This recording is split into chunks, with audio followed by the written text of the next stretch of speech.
Imagine a violent crime from almost half a century ago, a young woman's life taken, an investigation that went cold, and families left waiting for answers.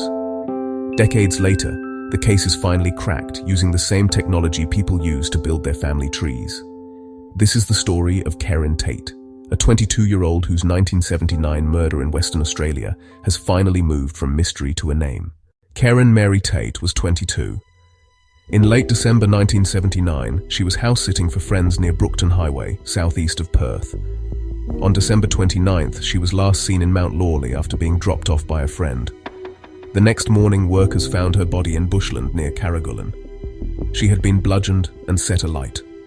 The brutal nature of the crime shocked the entire community. For decades, detectives followed countless leads, but forensic science in 1979 was primitive by today's standards.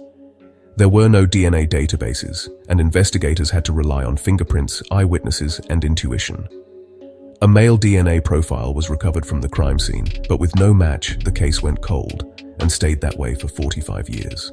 Everything changed when cold case detectives re-examined the evidence using modern DNA testing and genetic genealogy, a cutting-edge forensic method that compares DNA to public family tree databases. This technique helped identify an unknown male relative connected to the DNA left at the scene. Step by step, detectives built out a massive family tree until they found a match. A man named Terence John Fisher, who died in 2000. Terence Fisher was a tradesman who lived in Western Australia around the same time as Kerryn. Investigators now believe he was responsible for her murder. Fisher passed away over 20 years ago, but police say if he were alive today, he would face serious questioning. They are also exploring possible links between Fisher and other unsolved crimes from the 1980s and 1990s. So how does investigative genealogy actually work? When a criminal's DNA doesn't match known offenders, investigators upload the DNA profile to genealogy databases that allow law enforcement access. They search for distant cousins, second or third cousins, then reconstruct family trees that may include thousands of names. In Kerryn's case, detectives analyzed over 10,000 people before identifying Fisher as the closest genetic match. While genetic genealogy has helped solve many cold cases, it's also sparked debate. Should people who upload their DNA to ancestry sites automatically be part of law enforcement searches? Privacy advocates warn about misuse, while others argue that justice for victims should come first. It's a powerful tool, but one that challenges our ideas of consent and privacy.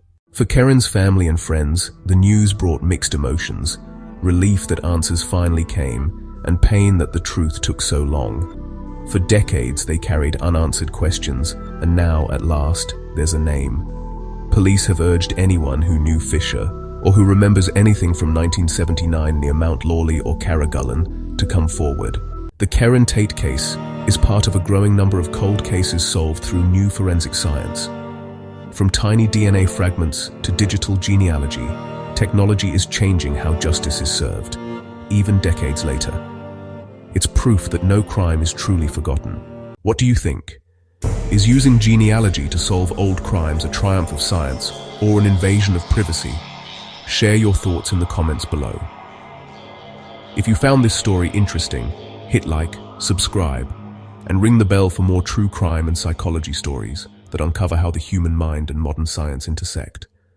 This is the story of Kerryn Tate. 45 years later, technology gave her a voice again,